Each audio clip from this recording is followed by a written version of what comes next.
House of Commons Standing Committee on Access to Information, Privacy and Ethics. We are resuming our study today on the protection of privacy and reputation on platforms such as Pornhub. I'd like to remind colleagues that today's meeting is televised and will be available on the House of Commons website. I'd like to welcome Minister Guilbeault, Minister of Canadian Heritage, for the first hour. Accompanying him from the Department of Heritage are Jolie Momini, Senior Assistant Deputy Minister of Cultural Affairs, and Pierre-Marc Perrault, Acting Director, Digital Citizens Initiative. Minister, I'm going to turn it over to you for the first, for your opening statement, after which we'll have some questions for you. Thank you, Mr. Chair. Monsieur le Président, membres du comité, bonjour. J'aimerais d'abord souligner que je me joins à vous depuis Montréal. Good morning. I would like to acknowledge that I'm joining you from Montreal in the traditional territory of the Mohawks and the other Haudenosaunee peoples. I thank you for inviting me to appear before you today. As you said, I'm accompanied by Joëlle Momini, Senior Assistant Deputy Minister, Cultural Affairs, and by Pierre-Marc Perrault, Acting Director, Digital Citizen Initiative. Thank you for inviting me to appear before you today. Like you and like many other Canadians, I'm concerned by the disturbing rise and spread of hateful, violent, and exploitative content online and on social media. Legislator, I find that some of the content of these platforms to be profoundly inhuman. Je suis aussi profondément troublé par les conséquences et les répercussions. I'm also deeply troubled by the consequences and the echoes of that content in the real world. I do not question the advantages of the digital economy and social media. I published a book before I came into politics that talks about the advantages of the technology of the digital economy, so artificial intelligence, and also of some negative effects. In Canada, more than 9 out of 10 adults use at least one online platform. And since the beginning of the pandemic, online platforms have played even a more important role in our lives. And YouTube to stay connected to our families, friends, and colleagues. We use them to work, to conduct business, to reach new markets and audiences, to make our voices and opinions heard, and to engage in necessary and vital democratic debate. But we have also seen how social media can have negative and very harmful impacts. Chaque jour, des internautes partagent du contenu. Every day, people share negative intent. It can be hateful conversations, sexual exploitation of children, terrorist activities. Violent outbursts such as the attack on the Islamic Culture Center in Quebec City in 2017 and similar attacks in Christchurch, New Zealand in 2019. Canadians and people all over the world have watched these events and others unfold on the news with shock and fear. We all understand the connections between these events and hateful, harmful online discourse. We worry about our own safety and security online. We worry about what our children and our loved ones will be exposed to. According to a recent poll by the Canadian Race Relations Foundation, an overwhelming 93% of Canadians believe that online hate and racism are a problem, and at least 60% believe that the government has an obligation to prevent the spread of hateful and racist content online. In addition, the poll revealed that racialized groups in Canada are more than 3 times more likely to experience racism online than non-racialized Canadians. Depuis le début de la pandémie de COVID-19, since the beginning of the COVID-19 pandemic, we've observed on internet the rise of anti-Asian hate speech and the steady rise of anti-Semitic speech, which has only further increased in connection with more recent effects. In a June 2020 study by the Institute for Strategic Dialogue, we learned that Canadians were using more than 6,600 online channels, pages, groups, and accounts across several social media platforms to spread white supremacist, misogynist, or extremist views.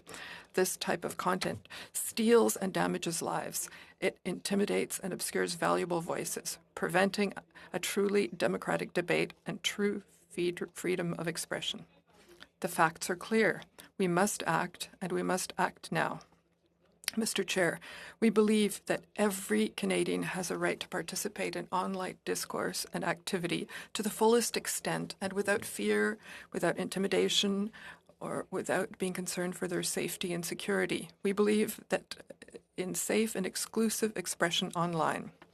The Government of Canada is therefore committed to taking meaningful action to combat harmful content online, including child sexual exploitation content, terrorist content, content that incites violence, hate speech, and the non-consensual sharing of intimate images.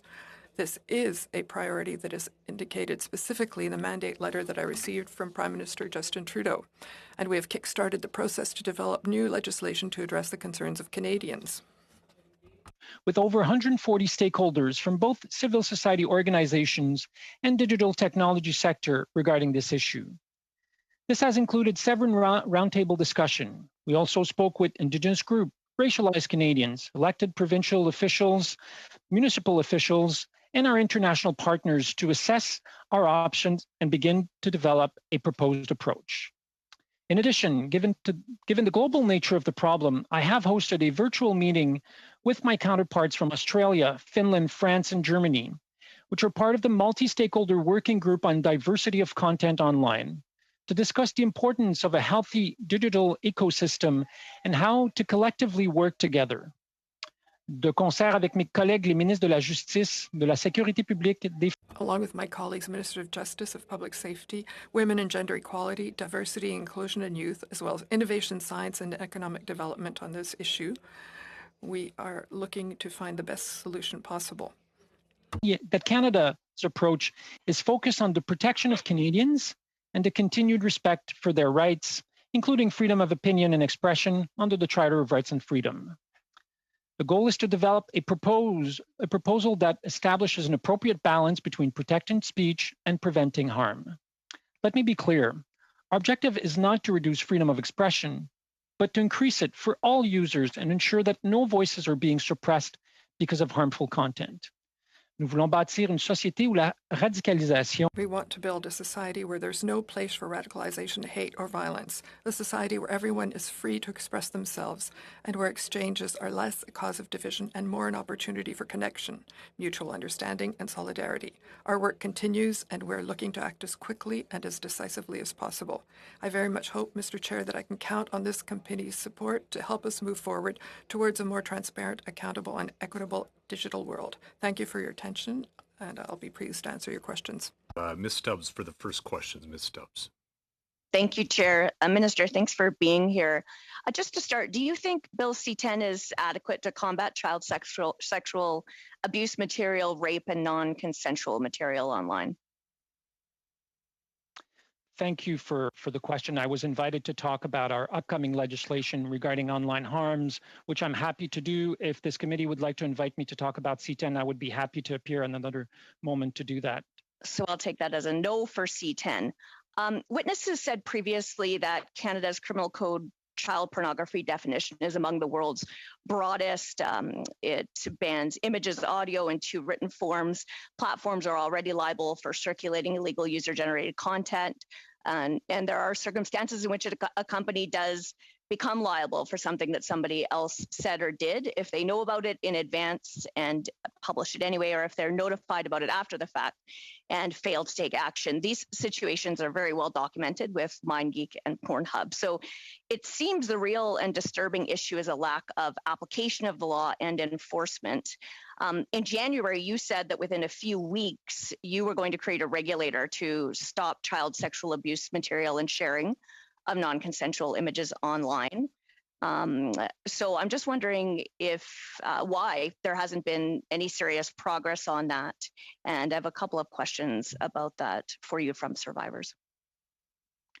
What's the delay? Thank you for the question, and I respectfully disagree with the premise of the question. What we see here in Canada and frankly all around the world is that the tools we have to deal with these arms in the physical world just aren't adapted to deal with it in the virtual world. Let me give you an example. In 2019, the RCMP saw a 1,106% increase of reports from 2014 regarding the child sexual exploitation online. This exploitation disproportionately impacts girls.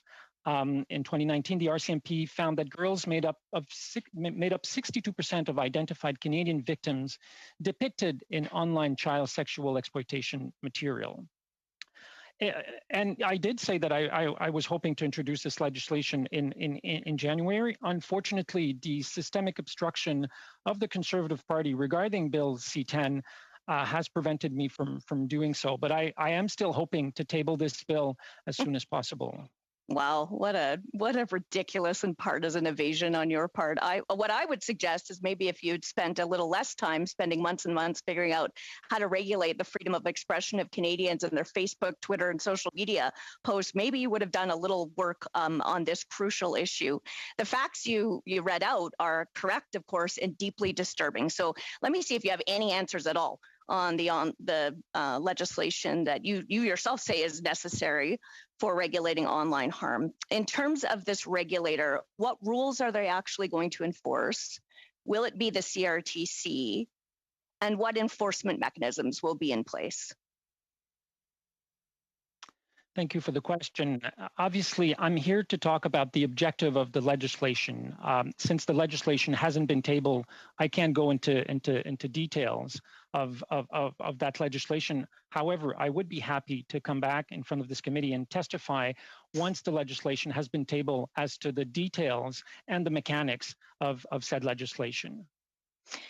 So I think you have spoken about the concept of having a 24-hour takedown rule, so that once material is notified to be there, there would be a provision for that. I think that's a good idea, but of course the trouble is that even when material has been up for 24 hours of child sexual abuse material or non-consensual images, it can have hundreds or thousands of viewers and millions in the case of Pornhub and MindGeek.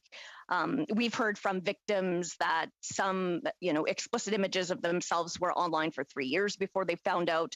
In the case of Serena Fleitas, hers was shared and downloaded all over her school before she knew, and then she got into a never-ending back and forth to try to get the platforms to be accountable and take down the material. So can you explain what will be, or enlighten us about what may be actually prevention mechanisms in place? I think this is a very good question, and I have, and my office and my department have spoken as well with victims and victims organization. What we want to do with this legislation is really shift the challenge for victims of having to try and get these images taken down, if we're referring to images that we would find on Pornhub, for example. Shift the burden of doing this from the individual to the state.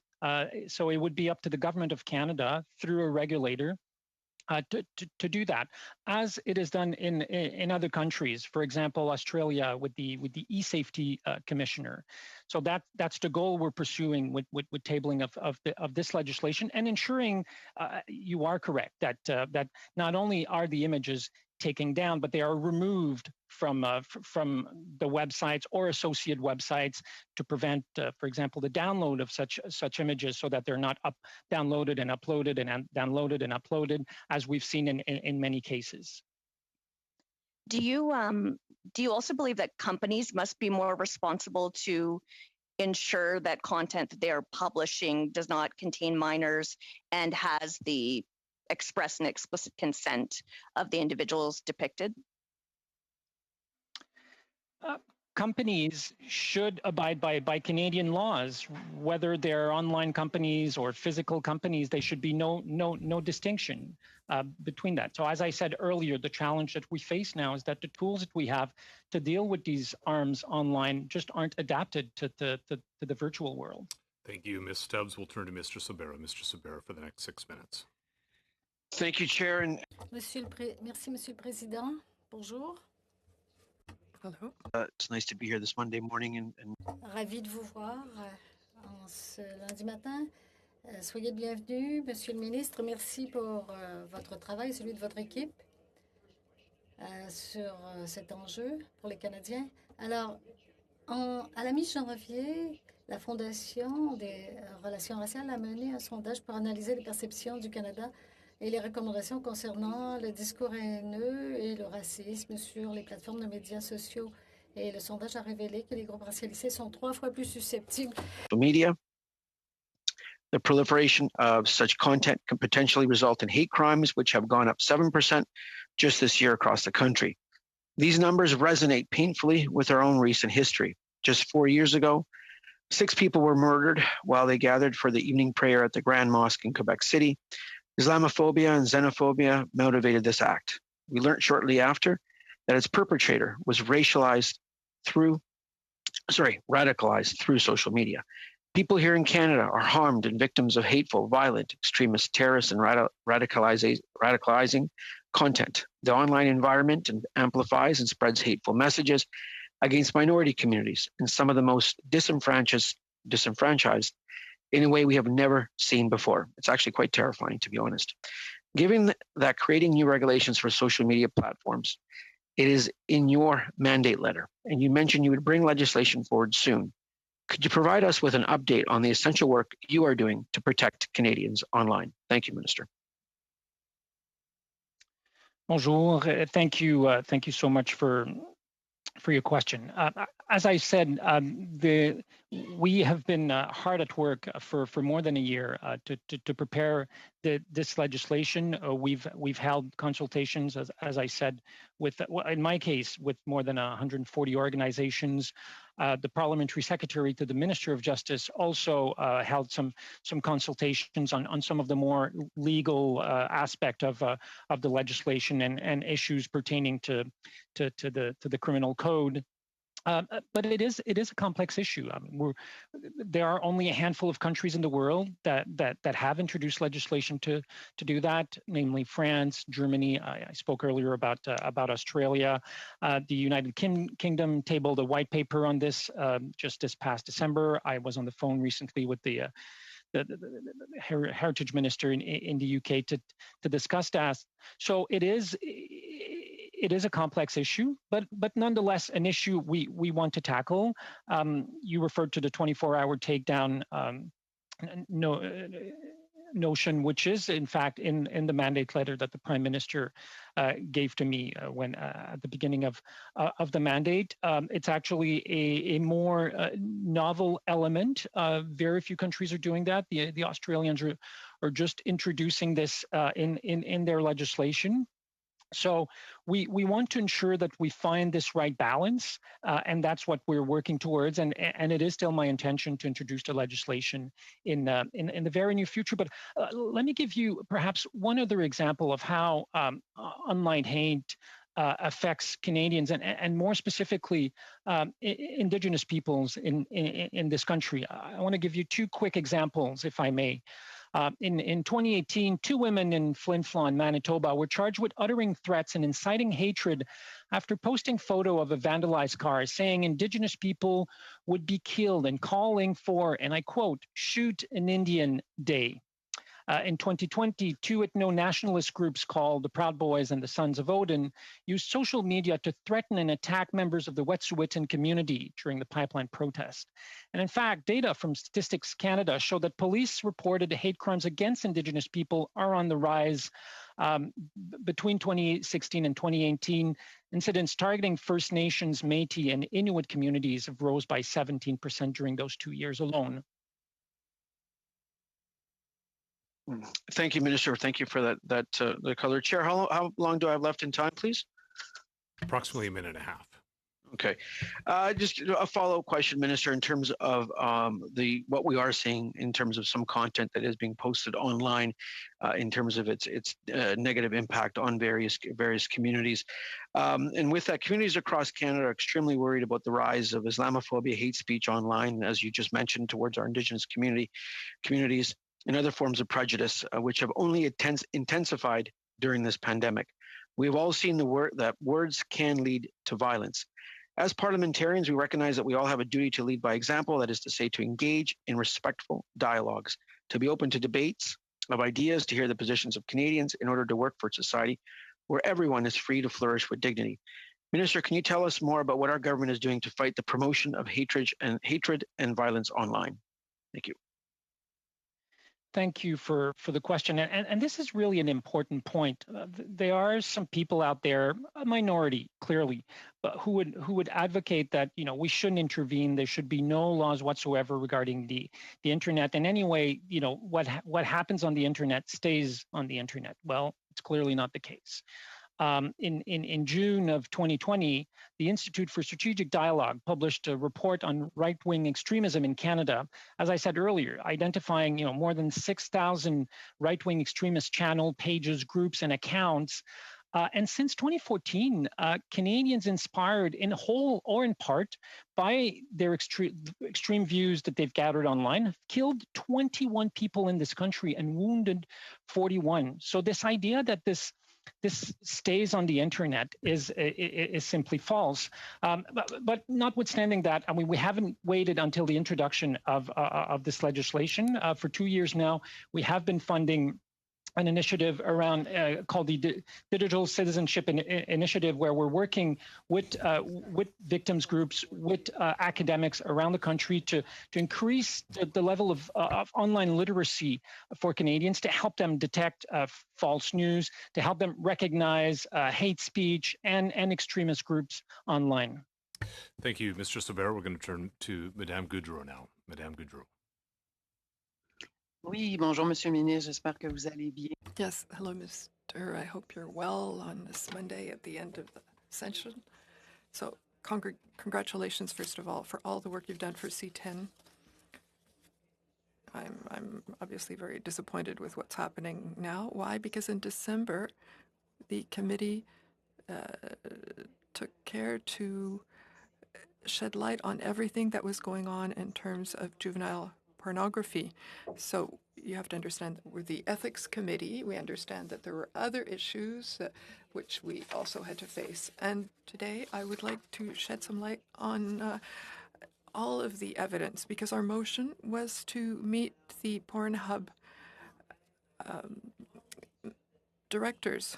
And so we talked about the 5 eyes. We said that it was a situation at the planetary level. That being said, the posture that we have currently, which is not leading edge, because you said earlier that there are already other countries who have been leaders in the field, where we're positioning ourselves to work or to function now. Well, we don't already have a bill. How are we positioned, and what is the international attitude to the protection of our basic rights? Thank you, Madame Gaudreau, and good morning, good Monday to you. Yes, I think we share a disappointment on C10 and the lack of ambition of several other parties in Parliament to help this progress, but we're not here to talk about that. Yes, Canada's part of the leading group of countries who are attacking this problem. We can count those countries on fingers of one hand. I named them earlier, and we're the only ones to act. So on the initiative of Canada, we created a coalition of countries who've committed to working together on these issues, on the issues of hate speech and other unfortunate things online. So in terms of also payment in the media. So this was an informal coalition of countries that's working together on the initiative of Canada. There will be in a few weeks an announcement of this joint project, because a country like ours must have legislation on the issue of criminal acts online, but it's a global initiative. So currently we're just 5 countries, but I suspect that before long there will be several more countries involved. Yes, that's reassuring to hear, and I hope that will be other countries who want to work about this. It's a real problem. We see that with all the witnesses we heard, and we have to have the capacity of creating laws with the tools we have when we talk of uploading and downloading.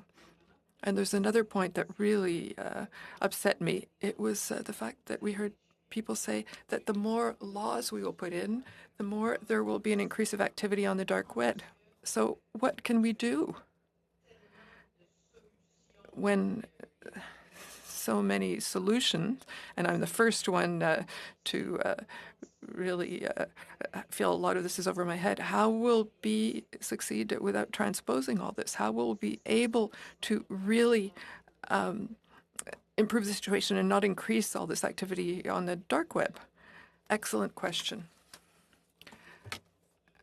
Contrarily to the issues of cultural content online, as C10 deals with, there are some political parties who decided to align themselves with the large companies like Google rather than supporting our artists, or the question of being paid by the media. So we heard Facebook react very strongly in Australia. But in terms of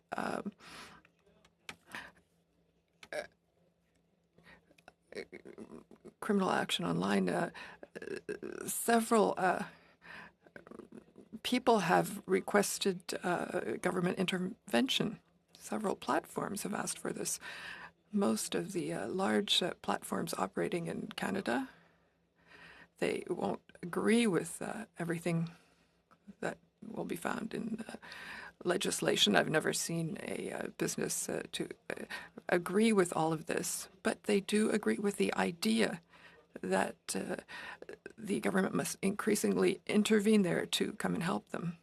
In terms of the dark web, that argument is saying that we shouldn't put in legislation at the criminal level. We should remove them all because that will mean that people will hide to commit their crimes. Well, yes, it's possible that this might happen, but it's not a reason to do nothing. And frankly, the very low percentage of people who have the technical capacity to go work on the dark web also means that we should put necessary laws in place. We won't solve the whole problem, but a large part of it. My last question, I have a concern because I'm still newly arrived here. I've noticed that our position in terms of the protection of personal information goes through identity. And with countries like France and Germany, we had connections also with Estonia, who has been a leader. So I have this question about the traceability that can be carried out on the web. And do you think it's really urgent to take a position on that? Because currently many international businesses have made people laugh at us because we're not protecting our fundamental rights enough. If I have understood your question, I think you're referring to private information online, which is a subject that interests me a lot, which is I've written about in my last book. But this is not really related to the bill, so I'd like to discuss it with you at another point. Excellent. Do I have any time left, Mr. Chair? No. Thank you for asking. We'll turn Merci to Mr. beaucoup, Angus. Monsieur le Ministre. Mr. Angus. Thank you very much, Minister. Well, thank you, Mr. Minister, for coming today. I'd like to ask you right off the top, on what date did Cabinet begin to discuss the issues of the allegations of sexual violence against young people on Pornhub? When did Cabinet start to talk about the Pornhub issue? Thank you for the question. As you know, there is confidentiality around cabinet discussions, so I'm not at liberty to disclose this information. Okay, so Minister Bill Blair told us that the government was creating this new regulator. Is this new regulator going to be the CRTC? Again, as I said to your colleague earlier, I am here to discuss the objectives of the legislation. In terms of the details of the legislation, that's not possible until the bill is stable. But I would be happy to come back and testify. So, are you saying that C10 is not covering Pornhub? C10, as I've said on a number of times, is about cultural content. Is about ensuring that the web giants pay their fair share. I get that. And that our artists are fairly compensated for their work. I understand that. I'm just wondering on the user-generated content, it's not going to apply to Pornhub. It's not about content. C10 is not about content moderation, which is also something I've said. I know. I just need you to say Yes or no? So C10 is not going to be the means by which you regulate Pornhub. You'll have something else, another regulator, some other process. It will come. It will not be done through C10. Yes, okay, that is correct. So Rose Kalemba contacted our committee and asked us to fight for her. At age 14, she was kidnapped. She was brutally tortured, sexually assaulted, and her videos were posted on Pornhub and downloaded and promoted. So in your view, and I just have to be blunt here because we've talked about some really difficult stuff at our committee, so I hope you don't find me being too blunt. Would you believe that the posting of those videos represent criminal acts? As you are well aware, they are criminal acts according to the Canadian Criminal Code, yes. Good, because we have sections 162, 163, 164, and yet those laws are not being applied. I guess I need to know why we need a regulator to oversee something that's already under the criminal code. The promotion of these videos, according to law, are criminal acts. Why don't we just apply the law? Well, as I said earlier, the challenge that we in Canada and countries all around the world are facing is that the tools that we have to deal with these issues in the physical world just aren't adapted to the virtual world, which is why Australia created a new regulatory body to deal with that, which is why a number of countries either have or are in the process of creating new regulation or new regulators or both to deal with this, because the tools that we have just aren't adapted. But are you saying that we simply don't need to use the criminal code? Because what surprises me is that internal documents from the RCMP December 12th briefing note on Pornhub points out that your office is going to be taking the lead. And they, in those documents, are not going after Pornhub. So did Cabinet tell the RCMP to stand down while you develop this regulator? I mean, why is it that the RCMP are under the impression that you're the lead on this and that the Canadian laws that exist are not going to be applied? I respectfully disagree with the premise of your question. As I stated earlier, the legislation will address 5 categories of online harms, which are already criminal according to Canadian law, which are already criminal activities under the Canadian Criminal Code. So I get that. I guess my concern is that you haven't actually come up with legislation. You don't know when this regulator is going to appear. The RCMP internal notes say that your office is taking the lead. We have survivors who suffered criminal crime, serious crimes and abuse. We have the criminal code. I'm wanting to know why your government is saying that it'll be a regulator that handles that, as opposed to telling the RCMP and the Justice Minister to do their job. I think you're misunderstanding what we're trying to do, and the reason we need to create. There are many reasons why we need to create a regulator. One, I don't have a problem with the regulator. What I have a problem with is the fact that we actually have criminal laws in place. And it seems that the RCMP have decided that Pornhub doesn't have to actually follow the law. There's voluntary compliance. Your Attorney General says he's not even sure they're a Montreal company. You tell us there's going to be some kind of regulator, but you don't have one. And I mean, I just got to be honest, like having the Minister of Culture and Communications handle a file about horrific sexual assault videos, to me is kind of like asking the Minister of Transportation to look after human trafficking. Why is it that the laws of the land are just not being applied? And then you can go and get a regulator. But why are the laws not being applied? Your analogy would be correct if I was the only one doing this. I'm not. I am, as I said, as I stated in my remarks initially, I am working with the Minister of Public Safety, with the Minister of Justice, with a number of other colleagues. Yeah. This is a whole of government approach. I know, and they say you're the lead. You're the lead on this. They defer to you. And so we don't have a regulator. We don't have any action. So again, why? What do I tell the survivors who are being told, sorry, not much is going to happen, but maybe a regulator will come. Maybe there'll be a new CRTC for porn. How long are they going to have to wait before they actually see something? This was in my mandate letter when I was nominated Minister of Heritage. We started right away, despite a most important pandemic we've seen in the last 100 years, doing public consultations, doing the work. And, you know, some people may like Have to you think that we spoken can with survivors? Of course, we've met with survivors. Survivors of Pornhub. Have you met with survivors of Pornhub? Organization. I have not personally, but the department and people in my team have.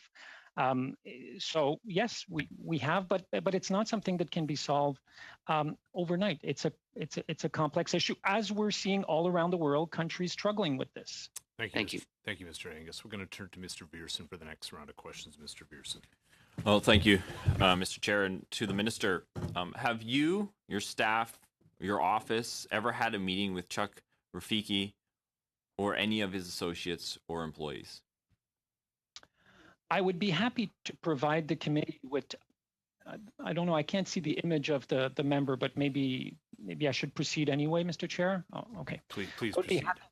To provide the committee with the list of organizations and people we've met, we being us, the government on this issue over the last year and some months. All right, I'd like to hand the rest of my time over to Mr. Gord. Monsieur le ministre, dans le projet de loi. Mr. Minister, in Bill C-10, would it have been possible to have a provision that could have regulated platforms such as Pornhub in order to protect our children who are experiencing incredible things at the moment?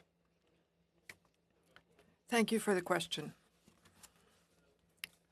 But I think your question is very cynical because your party is systematically opposed to the adoption of Bill C-10, which does not deal with content moderation, but want the web people to pay the proper fees to our artists in the cultural center. Excuse me, Mr. The interpreter cannot interpret. Monsieur Gord, I'll turn the floor back to you.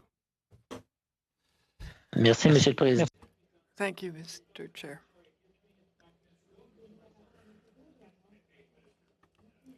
Monsieur Gord's. Monsieur Gord, we'll turn it back to you. Thank you, Mr. Chair. We had very disturbing evidence pretended about from minor children who were exploited by these platforms, and we must act. You told us that you were putting in place new legislation which will not be effective for a year or year and a half. We must move much more quickly. We're living in a society where children are not currently protected, faced by these web giants. How will you proceed to go faster? And why would C-10 not have been able to do the work in the meantime? Again, your party is opposed to the adoption of C-10, which does not deal with web content moderation. But the bill we're talking about now deals with the moderation of content. And you're saying that you oppose content moderation. You're saying, oh, our colleague wants to take away our freedom of expression. The bill, could C-10 have been able to help? No. Well, then let's talk about something else. We're not talking about culture. We're talking about protecting our children. Your next bill will be tabled when? As soon as possible. And I can tell you that your party will also oppose this. You're speculating, Minister. We want to protect our children. Please table your bill as soon as possible, before possible elections. If we have elections this fall, we won't see anything done for the next 2 years. There are children in Canada who are thinking of suicide because they're not being protected. We're not protecting them now. So it's back in your court. It should have been the Minister of Justice. You're maybe not the right person to help our children now. First of all, I want to state that the arrival of internet and child pornography existed before 2015. Your party was in power for 10 years. You did nothing about it, even though that phenomenon already existed, on the one hand. And on the other hand, as soon as your party will stop filibustering on this project, Mr. Minister, You don't want to help children. You're already in an electoral campaign. We want to help children. You're not helping us.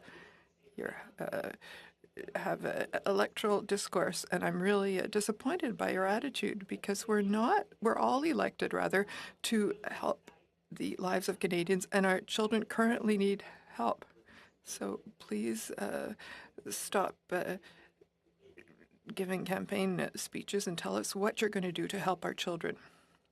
Several things that we want to do, which this bill will allow us to do, as indicated in my letter of mandate, to withdraw, to take down any illegal content within 24 hours. These companies are not doing it now. To put in place a efficient system, and that's easy for moderators of content, and also more accountability, more transparency on platforms, on the communication of online harms to police services as concerns child exploitation. I want to reassure you, Minister, we will be there to help you. Please don't speculate. It's a bill that has not yet been tabled. Thank you, Mr. Chair. To Mr. Dong for the next round of questions. Mr. Dong. Thank you very much, Chair. And I want to thank Minister Guilbeault for coming to the committee today and talk about a very important topic. First of all, I want to go back to your opening statement. You cited that there has been increase of xenophobia, Islamophobia, behaviors or speeches online over the recent months. And as a member of the Asian Canadian community, I observe and witness firsthand some of this intolerable behaviors online. And I have to say that the pandemic is changing people's socialized behavior, and more people are spending time on social media. And then we have some of these bad actors using various platforms, seeing them as tool of disguise, seeing them as a protection, and also utilizing bots and trolls, and saying all kinds of things they otherwise wouldn't say in public. So, and you mentioned that our children in the country is being victimized, and the platforms are not doing anything, and that's precisely what we are talking about today. And we know that social media companies, including the one that we're doing a study on, have been acting unilaterally and opaquely. And they come, sometimes they introduce half measure after public pressure, but they haven't been serious about consulting with industry experts and listening to the audience and the groups of victims and listening to their recommendations. So I just want to ask you that, in your opinion, what web giants can do to respect Canadians' will and Canadian law in terms of protecting the general public, and that's to their best of interest as well, because that's their audience, that's their client base, and a very few bad actors is contaminating online environment. And can you talk a little bit about that? Yes, thank you for the question. There are many elements in what you said. First, I think one of the purpose of the legislation is to ensure more transparency on the part of the platforms in terms of what are their guidelines and practices regarding content moderation. And because right now it's very uneven. Some companies have better content moderation practices than others, and some have very little. And you're right, they're not transparent. So some may have rejoiced by the decision of that platform or this platform to ban this user or another user, but under which criteria? Why them and not someone else? So this is clearly something we want to tackle. and frankly, I mean, there is an issue where we see the very business model of some of the platforms being about creating controversy, nourishing hate speech and intolerance because it creates more traffic on their platform. Therefore, they can sell more publicity and make more money. So this is also something we, as a legislator and as part of the legislation that will be tabled, we will need to address. Minister, thank you very much for that. We heard the opposition colleagues talk about, since we're dealing with content online, and therefore they suggested it's your sole responsibility. But at the committee here, we heard from the witnesses that these companies, the made-up of these companies, the structure of this company was designed to get around government regulations. We have a company that is operating out of Quebec, but registered in another country, right? So I understand when you say that it's going to be a joint effort between different ministries and different ministers. But going back to what my colleague MP Angus asked about earlier, I thought that was interesting, is that Canadian law currently, is it, in your opinion, inadequate to police what's going on online to the point that they are committing crime according to our Canadian value and the Canadian law? The first are they adequate at all, or if not, what will be the direction? What kind of changes can we introduce to protect the victims? The first part of your question is a very interesting one, because what we are in fact seeing is that these companies, many of these companies, perhaps not all of them, are using different loopholes around the world to try and get away from having to obey national laws, whether it's in Canada, Australia, Germany, Finland, France, the United Kingdom. And what we want to do with the legislation is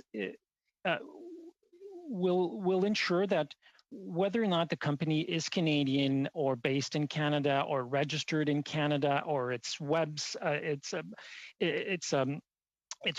are housed in Canada, if they broadcast images and videos in Canada, then the law will apply to them. Thank you, Minister. I've given you some extra time to allow you to answer some of that question. Thank you, Chair. Hopefully, we can get back to that if there's additional opportunities. Madame Goudreau will turn to you for the next 2.5 minutes. Oui, merci beaucoup. Yes, thank you very much, Mr. Chair. My intervention will be slightly different because what's happened is a concrete example. And I think I'm the only one.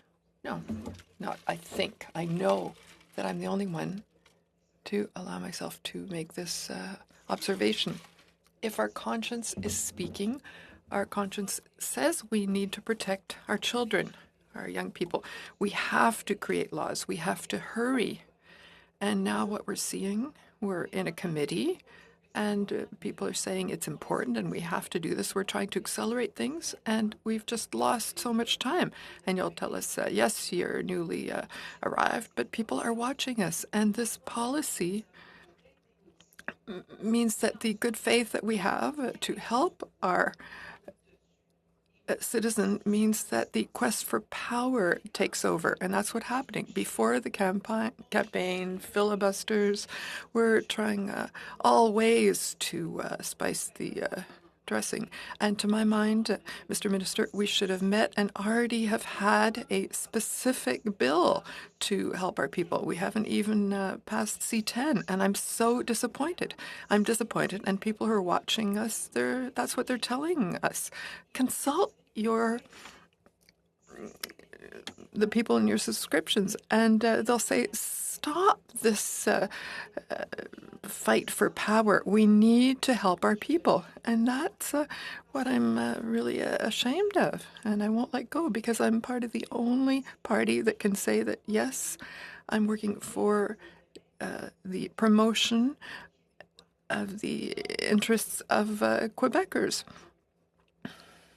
And we're not looking for power. So, Mr. Minister, now that I've said this, I would like you to talk about the 5 categories when you're talking about your bill. I don't know them, so I would like you to tell us what does C10 deal with as far as messages online? You have just 15 seconds left to respond. The member took most of that short round. So, Minister, I'll give you a chance to answer with a short answer. Thank you, Mr. Chair. I may specify that it is 11:50, and I must remind you and all members that I do have a hard stop a few minutes before 12, as I must be present in the House of Commons at 12 o'clock sharp for a debate. Thank you for your understanding. Je vais répondre en 15 secondes. Alors, I'll answer in 15 people. Child sexual exploitation, incitation to violence, incitation to terrorism, non-consensual sharing of intimate images, and hate speech. Those are the 5 categories of online harms that this bill will deal with. Thank you, Mr. Minister, and thank you, Mr. Chair. Mr. Angus. Well, thank you so much, Mr. Minister. In the examples we've had, some really hard meetings with survivors sharing their stories. I look at Canada's Criminal Code, Section 162, of filming people without their consent, and then the promotion of it is a 5-year prison sentence. Section 163, the selling and promoting of non-consensual sexual assault videos, is a 14-year prison sentence. I guess I would ask you, how do you tell the survivors that it's okay for the Justice Department of Canada and the RCMP not to apply the laws to a company where they know is existing in Montreal, but that someday there will be a regulator who will deal with this? We have laws that are very clear. We're talking about very obvious issues of breach of law. Why is it that your government has not acted? as I said earlier, the body of tools that we have to deal with these issues in the physical world, it's very simple. I think you and I can agree on that. It's not so simple to deal with these criminal ces infractions criminelles. The word eludes me in English right now. Yeah. In the virtual world, and I know. I just have to interrupt like you that, because and it's we're like not that all talking around about the world. I know, but we're not Mr. talking about. Angus. But we're not talking about Buddy in his basement doing revenge porn on his girlfriend. We're talking about a well-known company that's established in Montreal that the RCMP says is one of their, voluntary partners. We're talking about a company that is established. We're not talking about idiots making online hate comments. If we have a law in the land and your government's not willing to use it against a company that breaks that law, I don't see how we tell survivors, don't worry, a regulator is going to make those guys come to heel if the laws of the land are not going to be applied. I think I understand your point, and I would like to respond that it's not just about the regulator. I mean, it's going to be about an entire new ecosystem to help us deal with these arms online in a way we can't right now. So it's not, the regulator is but one component of that. It's not the entirety of the system we want to propose. Thank you. Thank you, Mr. Angus. We'll turn to Mr. Viersen now for the next round. Mr. Viersen. Thank you, Mr. Minister. Have you watched any of the testimony that we heard from the victims before this committee? Not in front of this committee. All right. Many of them talked about how videos of the non-consensual videos of them were put up and overnight had millions of views. How do you intend to combat that given a 24-hour takedown notice? Well, as stated in my mandate letter, once an illegal publication is flagged, companies will have 24 hours to take it down. And instead of the victims trying to have to deal with these companies, it's going to be the government of Canada that's going to work to ensure that they remove that. And if they don't, then there will be consequences for these companies. What's the prevention piece of this plan, though? How are we going to prevent these images from ending up on the internet in the first place? I think you're asking me if we have a magic wand to prevent crime. We don't, and I believe no government. We take steps in all other areas of life to prevent crime. Well, and we will as well by investing in more education so Canadians better understand these issues regarding the harms that these publications can have online. And we will work to ensure that once posted, they're removed as quickly as possible. So no prevention piece. You don't have it. It's not going to be forthcoming in that bill that we. That's not what I said. Earlier I spoke about the Digital Citizen Initiative, which our government has been funding for the last 2 years to work with victims organization, academic group, non-governmental organizations on these very issues. All right. What steps would be taken to ensure that a regulator would be able to access the folks most affected by this problem, teenage girls and young adult women, seeing as they're not likely to be able to navigate complex bureaucracy? It won't be complex. What enforcement mechanisms is this supposed regulator going to use? Well, again, I'm happy to discuss the objectives of the legislation with you. I would be happy to come back to discuss the detail of the legislation once it is tabled. What about in cases where the victim is Canadian but the site isn't necessarily Canadian? I answered. I'm happy to repeat, but that's the answer I gave to your colleague, Madame Gaudreau. The purpose of the legislation is whether the company is Canadian, its servers are in Canada, its headquarters in Canada, it's registered in Canada or elsewhere. If they're broadcasting images or videos in Canada, then the legislation will apply to them. Mr. Chair, Madam Clerk, I am being told that I must connect to the House of Commons debate 5 minutes before noon, which would have been a minute ago, I suppose. I'm in your hands, but I must get ready for another debate in the House of Commons. Okay, Minister, we did think we had you till noon, but we appreciate that. We're all kind of in the same boat, so we'll bid you goodbye. Thank you so much for joining us this morning. Thank you very much, Mr. Chair. Colleagues, we will suspend our meeting just for a moment until we get the next witnesses lined up, and then we'll call this meeting back to order. Meeting suspended.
number of witnesses. We have Charles DeBarber, who's a senior policy analyst. We have Arash Habibi Alashkari, who's the assistant professor, faculty of computer science, University of New Brunswick, and research coordinator, Canadian Institute for Cybersecurity. And I'd like to welcome back Melissa Lukings as well, who's a Juris Doctorate candidate and advocate for cybersecurity research. I know that you'll have some opening statements, so we'll turn to Mr. DeBarber to begin. Hello, hello, hello. Good afternoon. My name is Charles DeBarber, and I'm a senior privacy analyst with Phoenix Advocates and Consultants. My background is U.S. Army cyber intelligence and cybersecurity. I began my work with victims of non-consensual pornography in 2015 when I worked for the elite firm Fortalice. As the program manager for open source intelligence, I assisted victims of NCP through our reputation services. After departing Fortalice, I began freelance work in 2018 to present on behalf of victims of revenge porn, extortion schemes, cyber stalking, and purging content for victims of human trafficking. I've written bespoke information guides for clients to help protect their digital privacy and reduce their chances of being a successful target of doxing. My background gives me deep insight into the sources of content on the internet, and today I wanted to share some knowledge of the surface web, deep web, and dark web with you guys. In addition, I'd like to share some research about the sources of adult NCP on these three layers. As a disclaimer, I want to be clear my data regarding NCP is limited in a few ways. First, my data is limited to the 90 plus cases that I've undertaken since 2019. You'll see these are sources PAC Research 2016 to 2021. I recognize there is a selection bias to that data due to it only being from our casework. Second, much of my information on NCP of children is largely anecdotal, as I've never produced statistics on it. In addition, the bulk of my work has been with adult victims. Third, I am discussing the concepts of surface web, deep web, and dark web, and how they relate to the volume and types of NCP often found on them. This is not to paint any of these layers as good or bad. The dark web has an especially heinous reputation, but do remember that there are people that use the dark web to subvert censorship or express their free speech in countries where freedom of speech is very limited. You'll see in the handout the beautiful igloo graph there that is commonly used to kind of explain the three layers. So you have surface web, deep web, and dark web. We'll start with the surface web. The surface web is where basically it's internet content indexed by search engines themselves, and things you can directly jump to from search engines. It's aggregated web content that can be found with web crawlers, also known as spider bots or spiders. Note that's very important for one of the points I'll make later. And the surface web is the minority of online content, around 5 to 4%. What's the deep web? That's the majority of the web, more than 90% of it, and it's internet content that's not part of the surface web and it's not indexed in search engines. Most content that is not readily accessible through standard means, such as search engines. And as I said, it's the majority of content on the internet. Now there's the dark web, which is part of the deep web, but what makes it different is that you have to use encryption software and special software to access it. Things like Tor browser or Freenet or Freegate. It's also used interchangeably with Darknet. It can be called both. NCP comes in many forms. Some of the key forms for adult victims include revenge porn, non-consensual surveillance, human trafficking, and data or device breaches. Our research has shown that the following statistics from our casework: the majority of adult NCP, 73.5% of our cases, was found on the surface web. We believe that the reason for this is because adult NCP pornography easily blends in with amateur pornography. The ease of use and popularity of video and imaging sharing sites on the surface web is the main cause for this. On top of it, the deep web accounts for about 23.2%. These are often private forums for pirated content, BitTorrent sites, VoIP and messaging apps like Discord communities. Because of the more compartmented nature of the deep web, it leads to a lower volume of content and it makes it less viral. The dark web accounts for little of our content. Content there, in our experience, has been things that we considered highly illegal, that you would only find on the dark web because it's highly illegal. Things like hidden bathroom cams, extremely violent content, child pornography, bestiality. Reasons for this include that NCP blends in with amateur pornography and is readily available in upper layers. There's no reason to go to the dark web for it. Only a minority of internet users have the expertise and knowledge of the dark web to use it anyway. And the even more compartmented nature of the dark web just keeps people off it. This results in more extreme and illegal content being relegated to the dark web. In our casework, it's only about 3.3% of dark web content. There are a few observations I would like to share with the community.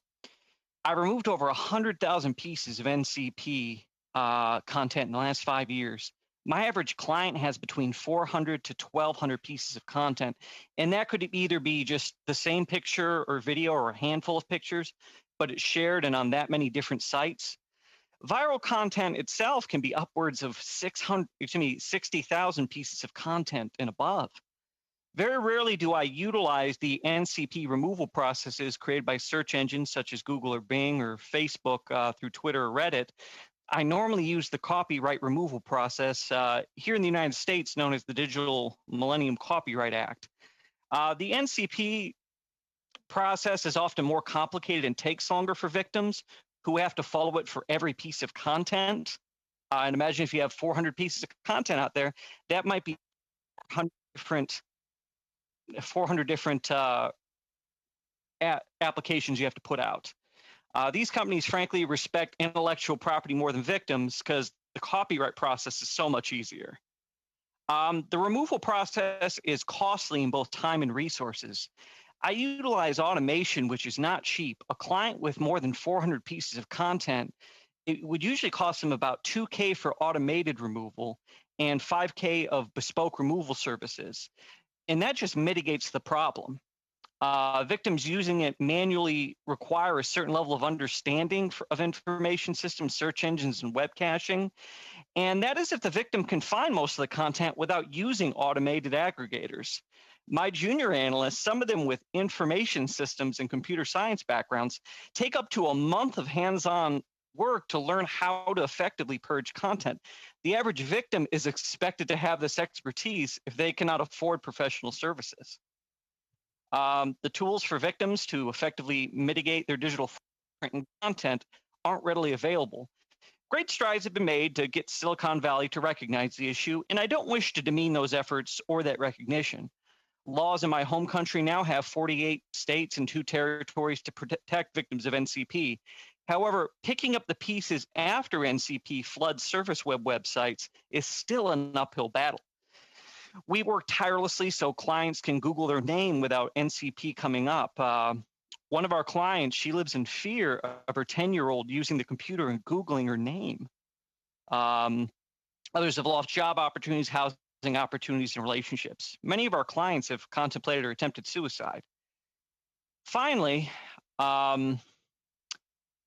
video upload sites that allow pornography, such as Pornhub or Xvideos, have exacerbated this problem. And this is one of the big points I want to make. Content goes viral a lot faster with these sites. And these sites use what is called search engine optimization, and they flood websites with they flood Google with their content. Even if the content is deleted within 72 hours, which it often takes days, frankly, for a victim to even find out they're a victim, smaller video upload sites then aggregate this material from search engines and repost it, making this feedback loop that keeps feeding the search engines and makes it a viral issue. The issue has become so significant that when a victim's name is posted in a video title that they're aggregated in, and it's then used in search engine keywords for porn sites that don't even have their content, it just becomes a random keyword, their name. And God forbid you have a unique name. Imagine Googling your name and hundreds of porn sites coming up because your name is now a keyword empowered by SEO techniques. We need to find a balance between verification and privacy. That's very easy for me to say, but sites having a reasonable policy for age verification is required. I compliment Pornhub in adopting a verified content policy in late 2020. I'm very angry. and I badly want them held accountable for that. But I want to make sure that it's also not so cumbersome that sex workers that are free agents can operate without reasonable privacy. Search engines also, and this is a key one, and I would recommend you put this forward, or at least encourage them to change their policies. Search engines shouldn't allow indexing from adult video image upload sites that do not come from verified accounts. Meaning verified accounts, the spiders can be turned on to where those can feed into Google or Bing or that. But spiders should be turned off on any website where any Joe Schmo can come and just upload content, whether it be videos or images. They should be turned off on that content until that is verified. That keeps it from hitting search engines in 72 hours. And remember, with all NCP, you're really fighting time, and that keeps it from going viral a lot quicker, frankly. And it makes the cleanup process significantly better, and it can mitigate it. Furthermore, it would probably protect intellectual property of other sex workers, frankly. And as I said, Pornhub and other major tube sites, they've more or less put NCP into the express lane via SEO techniques. And I'm sorry, and finally, doxing of victims and sex workers is a very serious issue. Despite many of my clients being Jane Does, I can't get Google to delist web pages that post real names of victims. I wish there was a policy that allowed the delisting of real names of Jane Does, of sex workers that exist on sites such as the defunct porn WikiLeaks that were very dangerous for them and was made for doxing victims. I'm very open to questions that you have and appreciate you welcoming me today. I'm honored to be here. Thank you. Thank you, Mr. DeBarber. We're going to turn to Mr. Professor Lashkari now. Professor, we'll turn to you for your opening statement. Thank you so much. Good afternoon, everyone. I think actually DeBarber mentioned most of the contents that I want to share with you, but maybe I'm talking from another perspective as a researcher, and also I'm going to share some of my last findings that I already published. So as a short bio, I am Arash Habibi Lashkari as an assistant professor in the Faculty of Computer Science and also the research coordinator at the Canadian Institute for Cybersecurity, and also a senior member of the IEEE. In the past 2.5 decades, I have been involved in the different projects related to designing, developing, and implementing the next generation of detecting and preventing the disruptive technologies in academia and industry.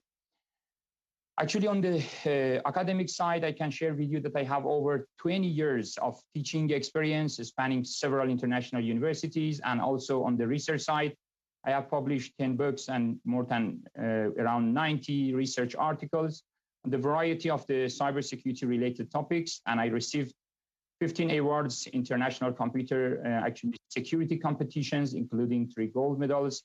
And also in 2017, actually, I was recognized as one of the Canadian top 150 researchers who will shape the future of the Canada. But my main research areas are internet and intranet traffic analysis, malware detection, and also threat hunting. As actually has been questioned here, today I'm talking about the dark and deep web and also dark and deep net. But I'm trying to make it more simple, that is possible to actually visualize easily and everybody can imagine. So we have 3 layers, and the first one, which is the common layer, we call it surface web. So this is everything which is available and open. So everything that could be found as you search in the different search engines, such as Google, Bing, Baidu, and others, that we call them indexed web. It means the websites that have been indexed by the search engines. The second one is the deep web, which is the portion of internet is actually search engines, and we call them unindexed web, which is include mainly the personal information, such as the payment information, medical records, or for example, the corporation private data. And for example, we are using VPN, the virtual private network, for connecting actually these contents. The third one is dark web. And this portion is certainly hidden from search engines and actually include the www content that exist on dark nets. These websites can be actually accessible through a special software and browser, which allowing user and also the website operators to remain anonymous and untraceable. There are several projects going on here to support the darknet, such as Tor, the Onion Router, I2P, also the Invisible Internet Project, and also RIFLE, which is the collaborative project between MIT and EPFL as a response to the problem that we have for the Tor network. What is the source of this basic to actually be familiar with that one? In 1971 and 72, two Stanford students using ARPANET account at AI Laboratory, and they tried to actually engage in a commercial transaction with their counterparts at MIT. It means B for Amazon, B for eBay. The seminal act of e-commerce was a drug deal. And the student used this network to actually quietly arrange the sale of an undetermined amount of the marijuana, the actually precursors to the internet we know today. But what is the new version of the darknet or the modern darknet? In 1990, the lack of security on the internet and its actually ability to be used for tracking and surveillance actually was becoming clear. And in 1995, three guys actually from NRL, which is US Research Lab, asked themselves if there is any way to create the internet connections that don't reveal who is talking to whom, even to someone, for example, monitoring the network. And the answer was the onion routing. So the goal of the onion routing was to have a way to use the internet with as much privacy as possible. And the idea was to route traffic through multiple servers and encrypt them. Each step in a way that is going to be completely make it anonymized. And actually in 2000, one student from MIT, Roger, already started to actually work with one of these guys in NRL and created a new project named TAR, the Onion Routers. And then after that, in 2016, another actually students or classmate already joined to this team, and they received the fund actually from EFF. And officially in 2016, they opened this nonprofit actually organization. My last research results, that all of them have been published 2016, 17, and 2020, shows that it is possible to actually detect the users that are connecting to dark or deep web in a short period of time, around 10 to 15 seconds. And also we can detect the type of software or application that they are using, but from their machine, not from the internet. So from the internet, everything is completely anonymized, but from the actually user's machine, it's possible to detect their activity in somehow. But I'm completely ready for any question if the committee has. Thank you. Thank you, Professor. We're going to turn to Ms. Lukings. Thanks so much for joining us again this morning. Hello, can everyone hear me? Is my hearing good? Yes. I think we can hear you perfectly. Thank you. Excellent. Hello, friends. I feel like most of us have met before, but in case we haven't, I'll quickly introduce myself. My name is Melissa Lukings. I'm a Juris Doctor candidate at the University of New Brunswick's Faculty of Law. I'm also a cybersecurity law and legal researcher, an alumnus of Memorial University of Newfoundland, with a BA in linguistics, a social justice and legal reform advocate, and I have intersectional lived experience as related to previous testimonial evidence, which was invited to be heard by this committee before. So I did send in some handouts so everyone can read about my background on there. I don't really want to waste time on that. So I just want to go right into what I wanted to say. My message to you basically today is one of concern for the overbroad and ambiguous nature of some of the proposed legislation which has been put forward. So here's the issues. We're being told that the rationale behind the proposed regulations and the push for digital content censorship is to prevent the prevalence and dissemination of non-consensual pornographic material, child pornography, other abusive material, which tends to pop up mostly on the surface web, as we heard earlier. We also want to deter and detect illegal material from being uploaded, prevent it from being uploaded, and optimistically to reduce the instances of human trafficking which are done via connection in or with some tie to Canada. The last time that I was here, I expressed my concern that creating more intensive regulations of any sort on surface web content will inevitably push fringe traffic onto dark forums, where they're much more difficult to detect and where an influx of user access would saturate an already challenging area for law enforcement. So as Dr. Lashkari pointed out, whereas you can detect dark web traffic from the user's source computer, it cannot be detected in the net, like from inside, which presents a challenge. We do have some graphics that we created. They're all in your handouts also, that kind of explain how all the different aspects of the dark web work. So if you have any questions, we have illustrations for that. So in response, after I was last here, the response was that it's not the intention of the federal government to push human trafficking, sexual exploitation, illegal content, violence, child porn, all that onto the dark web. That's great. Also, side note, I really enjoyed being a professor for like a minute in your last meeting. Thanks. That was super fun. I made a GIF. Anyway, so yes, we don't want to push these things onto the dark web. That's great. You wouldn't want to sweep these under the metaphorical rug that is the hidden internet. Yet we're continuing to discuss the creation of additional regulations as if there's not a direct consequence of doing so, but there is.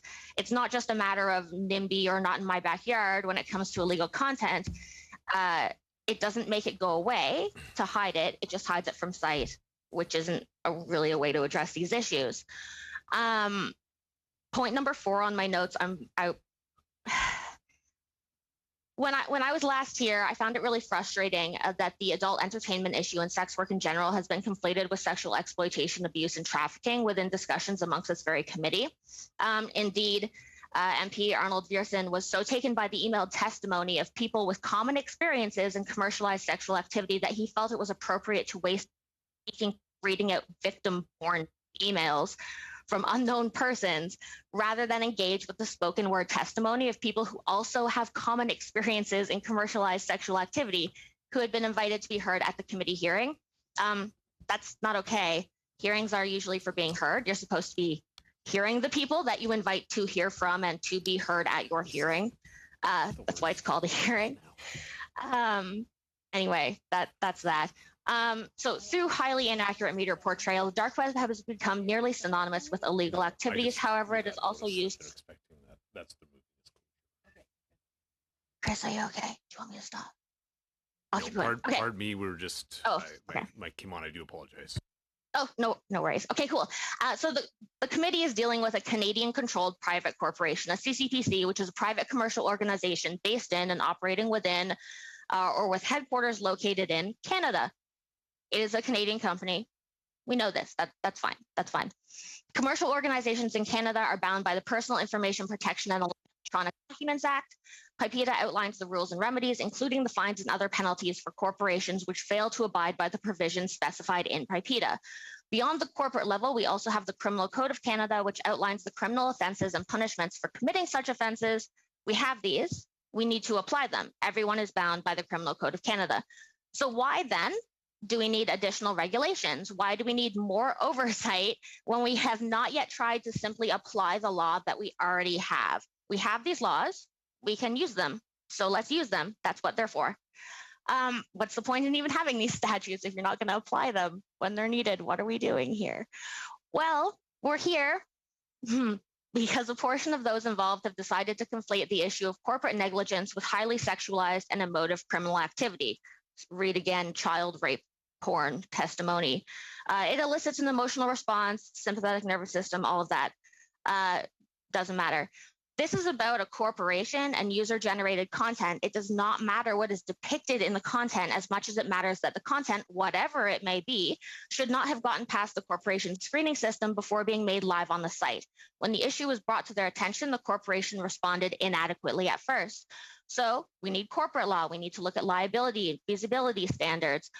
Why has this become a forum for grandstanding religious ideologies? Since when is, I don't know, Exodus cry, which I'm sure you've all heard about in the news if you've been following it. Exodus Cry, a fundamental Christian organization founded on religious ideology stemming from the United States. Why are they relevant to a question of corporate liability in Canada? They aren't. They aren't. It doesn't make any sense. So why are we arguing about exploitation? Why are we discussing mass censorship? Is that not a massive overreaction to a simple corporate negligence question? It seems glaringly obvious to me. So why are we not discussing reasonable options for encouraging corporations to better serve their users? Also, I have some opinions about the genderedness of this. You can read it in my notes. When it comes down to it, you can't eliminate sex. We're humans. There's always going to be a demand for sex. You can't eliminate sex work because the demand exists. You can't eliminate extramarital sex or porn or masturbation or demand for sexual services because sexual assault is illegal even when that person is your spouse. And we need that to be that way. We want to protect people. If you're saying you can only do certain things within the context of marriage, you're setting yourself up for failure. It's true. Yes, I said masturbation in a hearing. Oh my God. You cannot eliminate base human desires, so you can't eliminate sex. That would be silly. It's okay to not like these things. And just because you don't like a thing or feel that the thing is not for you doesn't mean that it's inherently evil and it should be eliminated. It doesn't work that way. So it's not about, and it should not be about pornography or the actual content of online material here. This is about creating reasonable laws that work for Canada, Canadian corporations, and everyone residing within Canada. We don't need new regulations. We don't need a new regulator. We don't need online censorship. We need to use the tools that we already have, which were designed for a reason. Why be redundant? That is my diatribe. Thank you for having me, and I will take any questions that you will throw at me. Thank you. Colleagues, we will begin with rounds of questions. I did want to highlight that I'm getting notice that there's a possibility there'll be a vote in the House of Commons. I will proceed to continue with questions through the bells if there's consent from committee members. If at some point, as we get closer to that, the vote will suspend if need be, but I'm hopeful that will not be the case. Ms. Stubbs, will begin with you for the first round. Thanks, Chair. Melissa, I just realized embarrassingly that I don't know if your last name is Luckings or Lukings, so I didn't know how to address you in a formal kind of way. Lukings. Okay, Lukings. Thanks for asking. Thanks. I've already reverted to your first name. So thanks for your testimony and for being here today.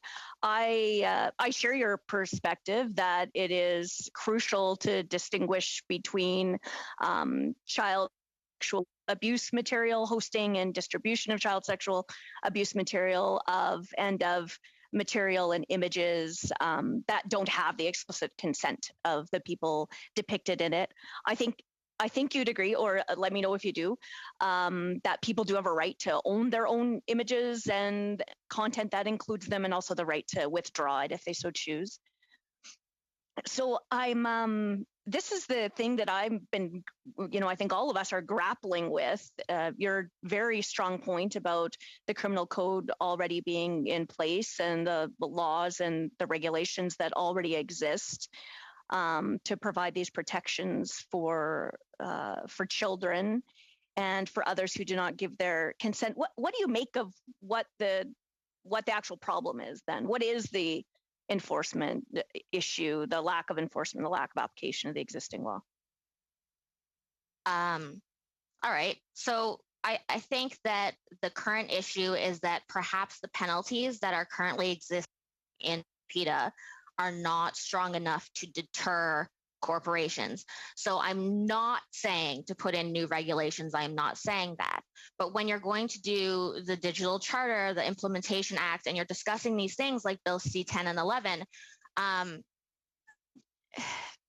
it's important to remember that, I guess. I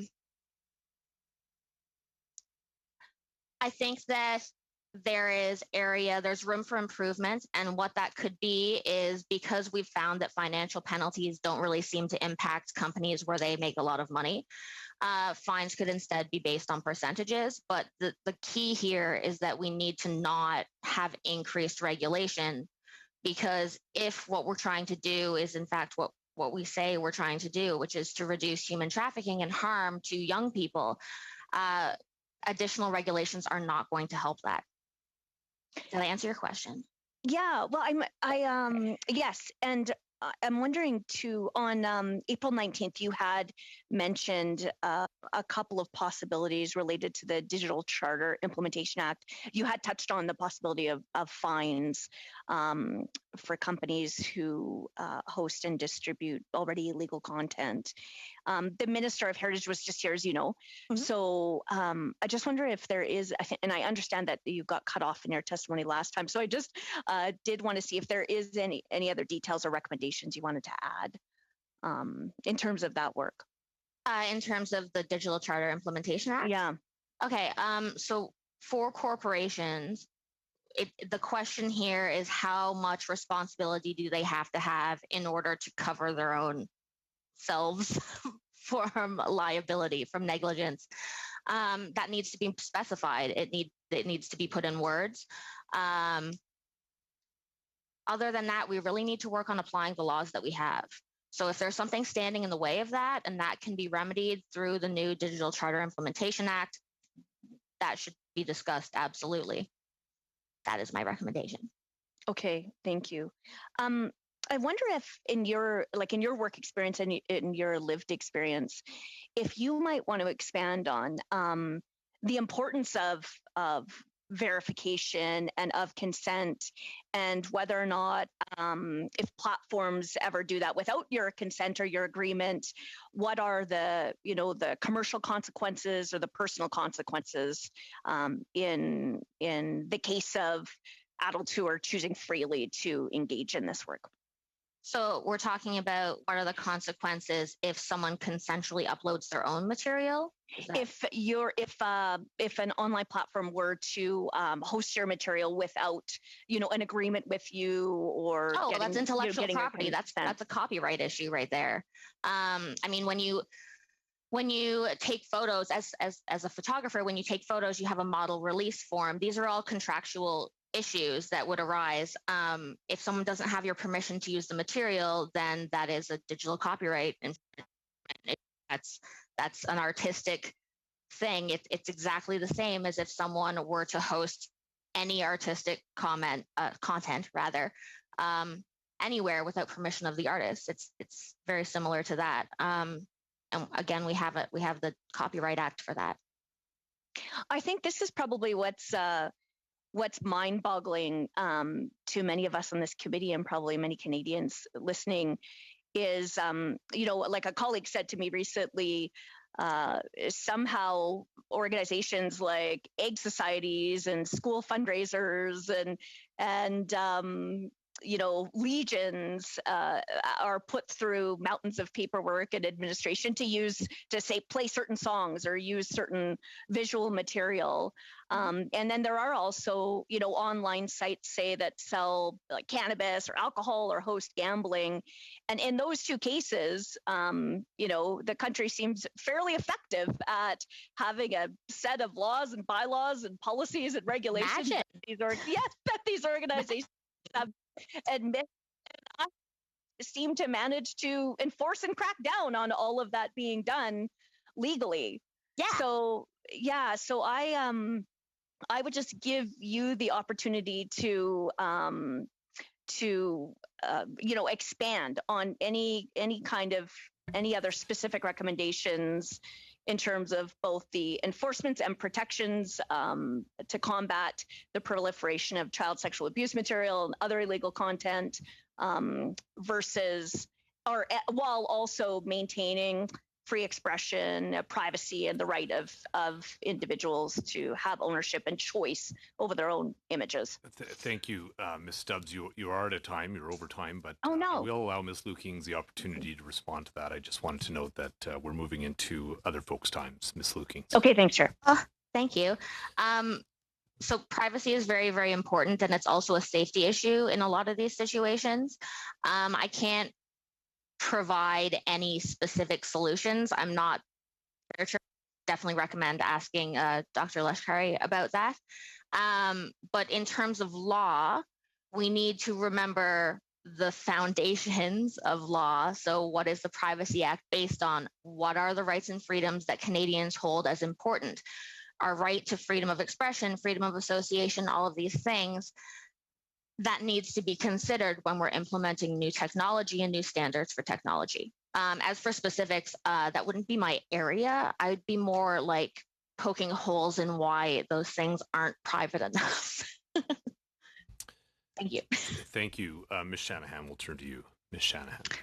Well, thank you, Chair, and I am thankful that Ms. Lukings agreed to appear in front of us again today. Very refreshing to hear you, and you will be a professor one day. Of that, I have no doubt. Ms. Lukings, you know, your work is so important to help us understand, and your comments certainly attest to that. To help us have a better understanding of all the issues that are arising from, you know, what was a very disturbing and I think you and other witnesses said this, unfortunately, very sensationalist article and you know, what brought concern to people, because of course no one wants to see child sexual abuse material, nor on the web, nor non-consensual intimate images on the web, but there are perhaps unintended harmful consequences that can arise, particularly to adult professional sex workers, if we're not thoughtful about how we legislate in this area. And so please, I believe I do have still about 5 minutes remaining. Please use my remaining time to share those concerns with us. And if you want to bring in Professor Lashkari, and by the way, congratulations on the great series of articles the two of you are working on. Very, very interesting. So please go ahead. I am unmuted. Excellent. To have meaningful consultations with people is really important. I would encourage the committee to review the submissions made by the Canadian Alliance for Sex Work Law Reform. They've done a lot of research in the area, and I'm really supportive of their efforts right now to challenge federally the criminal offenses related to sex work and third parties and clients, material benefiting, advertising, all of these things.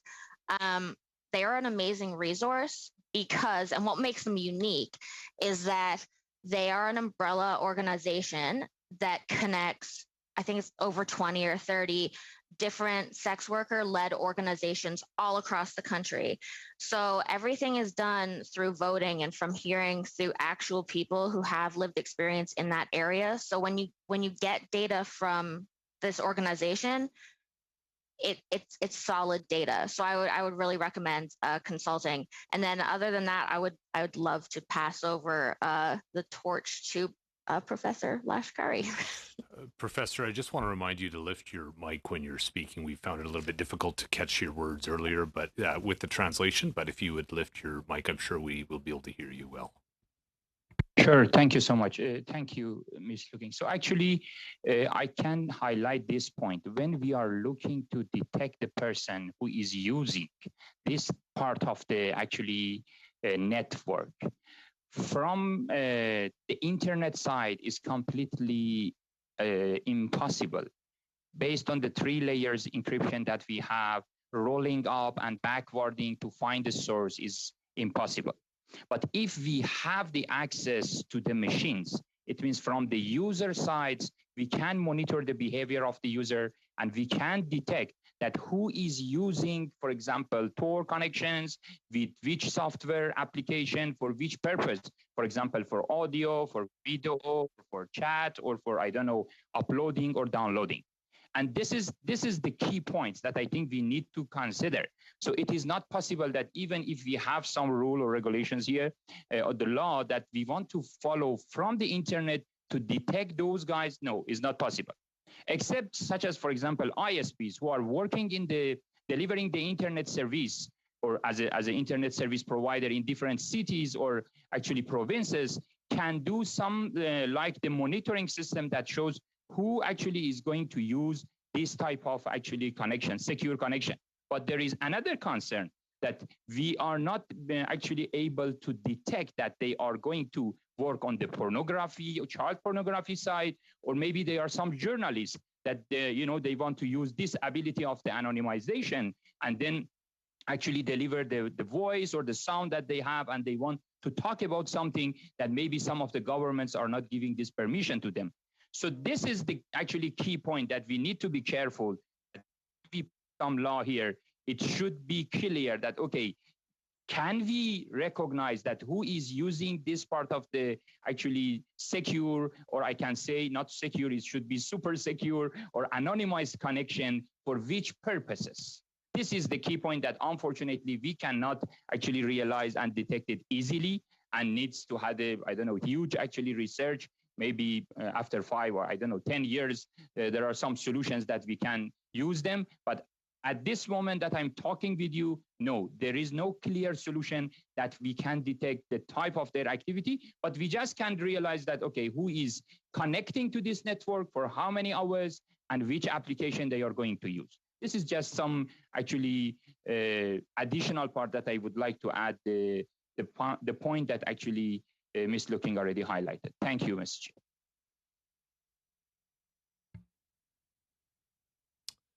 Thank you. Ms. Shanahan, did you have a follow-up question? Your time. No, I'm happy to give the. I'm happy to give the time to the next member. Thank you. Good. Thanks so much. Madame Goudreau, we'll turn to you. Merci, Monsieur le Président. Thank you, Mr. Chair. Thank you, Ms. Shanahan. So I listened very attentively, and the questions would be addressed mostly to Mr. DeBarber. So I've understood that there is some kind of intervention that needs to be corrected or improved. We have to make sure that it is done properly, but there are many issues. When I heard about the 400 images, there are 400 applications. When I heard you speak, Mr. DeBarber, about $2,000 by takedown, and for automation of withdrawal, about $5,000. Well, there really is a question of money. When there is an issue with access for the individual, yes, there are the service providers where there's a modulation that can be carried out, but now we've changed everything. We're saying we have to have access to the machine. I heard that. And what I'm wondering about is, well, we're talking about consensus, or consent rather, but we're also talking about identity. And we have to make sure the people are identified properly. And I was wondering, on the surface web and on the dark web, the idea of consent and identification, is that simple? Because I can give myself a different name. I could become a coded name as or a keyword, as Ms. Lukin said earlier. That concerns me. So consent is fine. We won't remove what people like, but we have to make sure that there are no minors and no people there who have not given their consent. I'd like to hear you about that. Thank you for your question.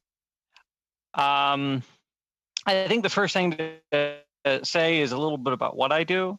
A lot of what I do is I use the current technologies that automate copyright to actually use it to go out and help my victims get NCP that was put out there, whether it's revenge porn, whether it's involved with human trafficking. I've been working very closely on the Girls Do Porn situation over the years. More or less, I'm using some of the technologies that are never rid of 100% of it, but I can probably kill about 95 of it and probably get their name and content out of search engines. That's when some of it's archived in the deep web. And even then, every few years, you got to go behind to touch it up. I'm making it so that this person, when they try to get a job, their name will get Googled and that content won't come up. I'm trying to kind of liberate them from it and trying to protect that social media, that digital footprint. The other part of your question. Je vais vous couper parce que j'ai pas beaucoup de temps. Il me reste 2 questions. La prochaine, c'est comment se fait-il que les... I'll interrupt because I don't have a lot of time. So how is it that with the RCMP interventions, it's very slow, there's a heaviness, and we haven't reduced it in any important way because it's expensive, it's hard. So as legislators, what can we do? What's missing so that it can be done better? Doing it is costly. And it's really just stacked against victims. And on top of it, it's stacked against free agent sex workers who are trying to protect their intellectual property. There's a very great Vice article that talks about a lot of OnlyFans folks that they can't do the same services studios can, so it pushes them toward a more exploitive studio structure. I'll put it this way. We need to make those things more available, but one thing we do need to change once again is SEO and search engines in unverified content, specifically for upload sites.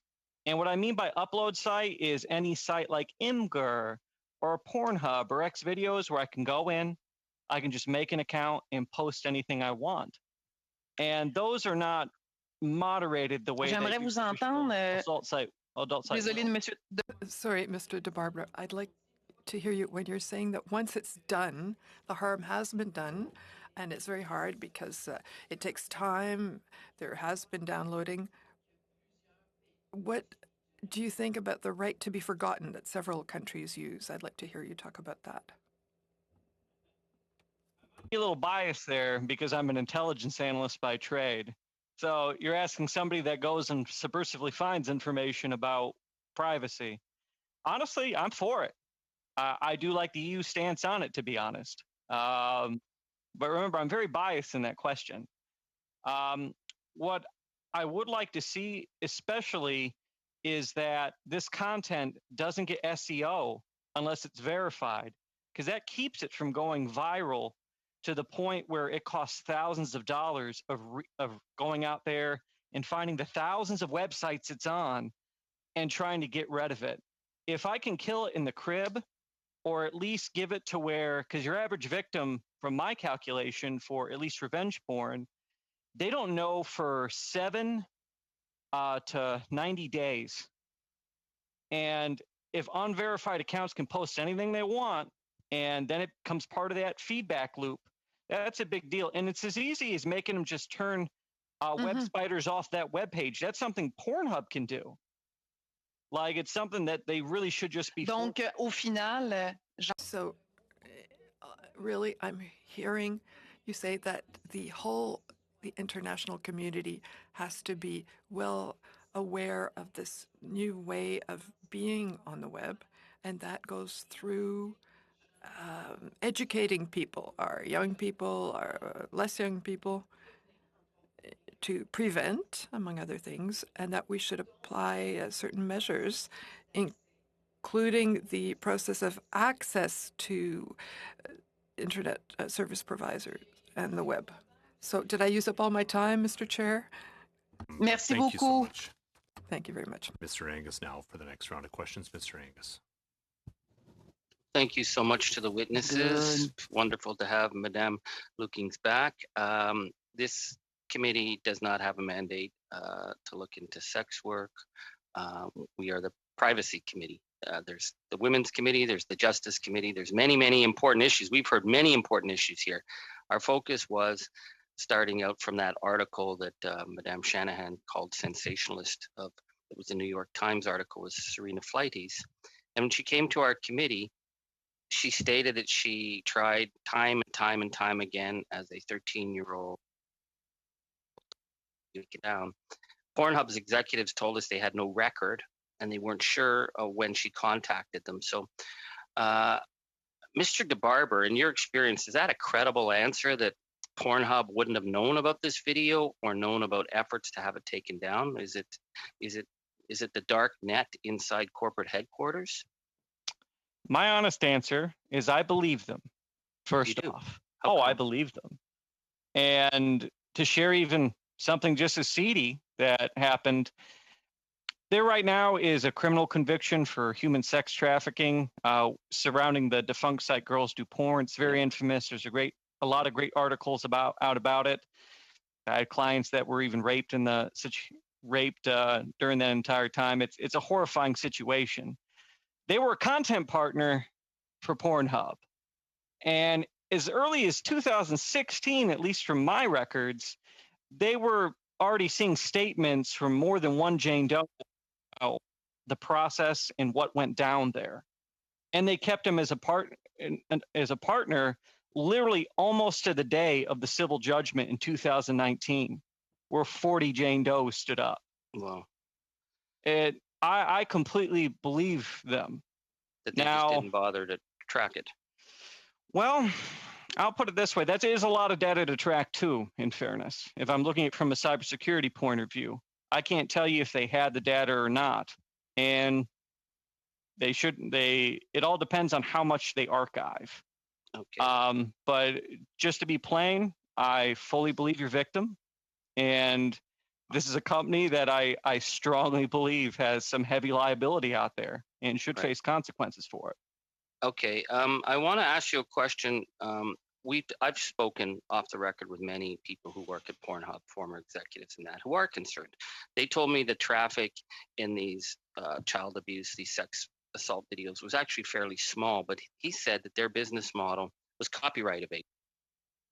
They were getting the legal content from the producers, running it right up to the very day they had to do takedown, changing tags, putting it up again.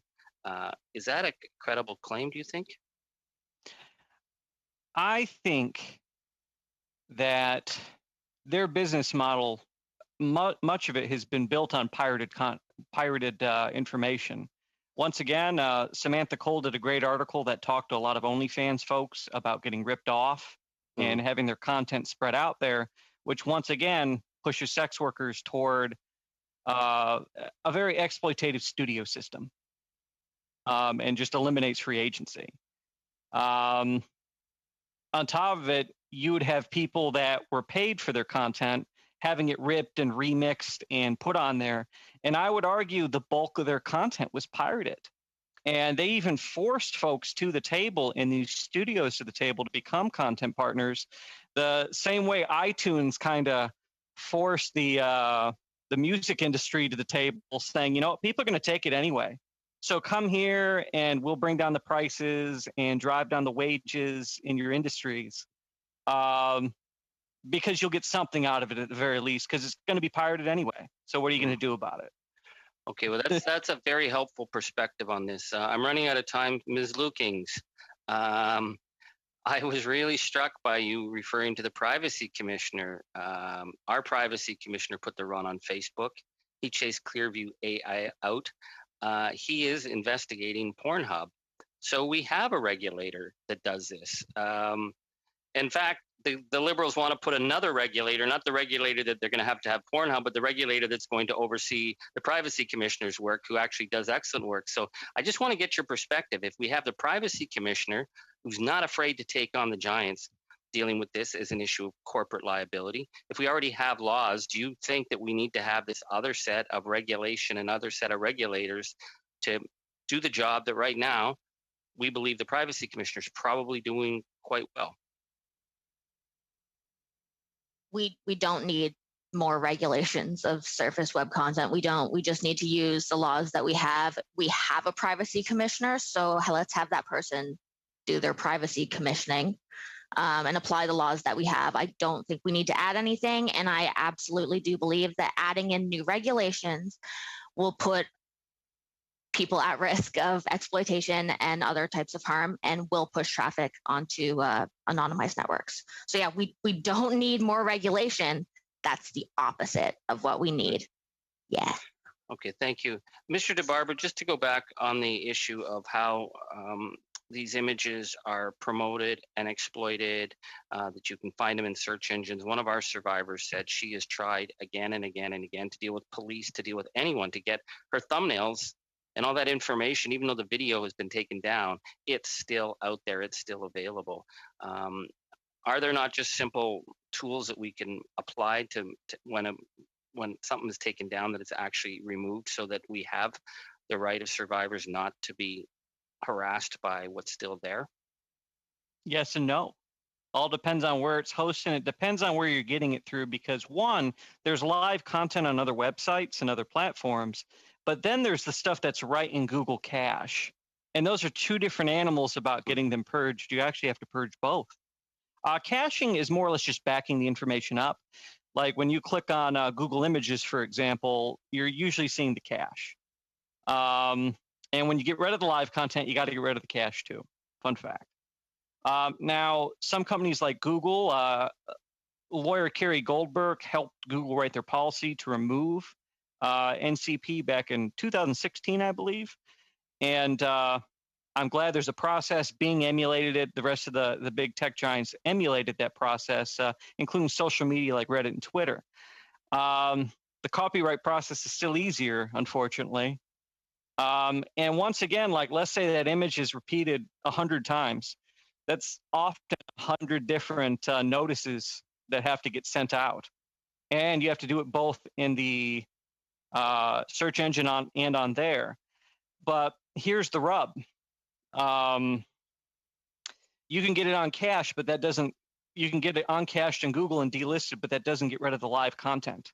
And one of the short answers is, please get my contact information. I'll help your client pro bono. Okay, good. Thank you so much. I will make that contact. Yes. She deserves better. Yeah. Was there a part of that question I forgot, sir? No, but our chair's going to cut me, get the hook and pull me off the line anyways. But I keep asking if he's not going to do that. Well, Play me off, Sam. I hate to interrupt because I know that there's always some good discussions and good questions that that could be answered, and certainly want to convey to our witnesses that we very much appreciate the fact that you've taken time out of your days to bring compelling testimony and informative testimony. Thanks so much, colleagues. We will now move to adjourn, but I did want to just thank our witnesses for being here today. You. Thanks so much. Yeah. Thank you. Meeting adjourned. You're welcome. Thank you. Have a nice one. Bye.